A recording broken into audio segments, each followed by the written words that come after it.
बुरी शरिश्त न बदली जगह बदलने से, चमन में आके भी कांटा गुलाब हो न सका। नमस्कार, मैं हूं राजीव और आप देख रहे हैं घूमता हुआ आईना। दोस्तों, बीजेपी को अनुशासन की पार्टी कहा जाता था, लेकिन अब उसी अनुशासन की धज्जियां मोदी और शाह की बीजेपी में जमकर उड़ाई जा रही है। कई राज्यों में बीजेपी वर्सेस बीजेपी का खेल चल रहा है, जिससे जाहिर हो रहा है कि नरेंद्र मोदी और अमित शाह ने आरएसएस और बीजेपी के दम पर सत्ता तो हासिल कर ली, लेकिन पार्टी संभालने पर कोई ध्यान नहीं दिया। बीजेपी के लोग कांग्रेस में फूट का मजाक उड़ाते रहे। टीएमसी, शिवसेना, एनसीपी को तोड़कर यह साबित करने की कोशिश की कि सारे लोग बीजेपी के भरोसे ही हैं। लेकिन बीजेपी के नेता किसके भरोसे हैं, किसके भरोसे रहें, यह सवाल अब उठने लगा है।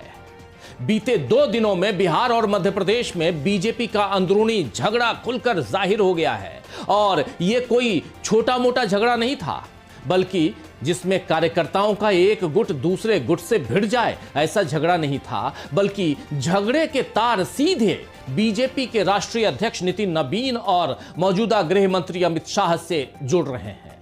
इन दोनों राज्यों में उपचुनाव एकदम सिर पर हैं, तो झगड़ा जल्दी सामने आ गया।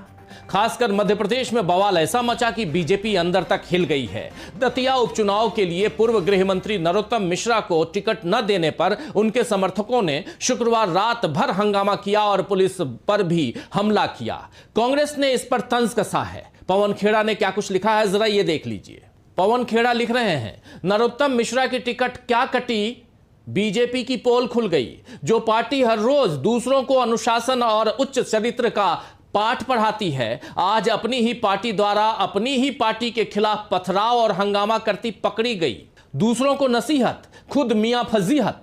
भाजपाई बड़े खुश होकर एक दूसरे को कह रहे हैं, बधाई हो, लोकतंत्र हुआ।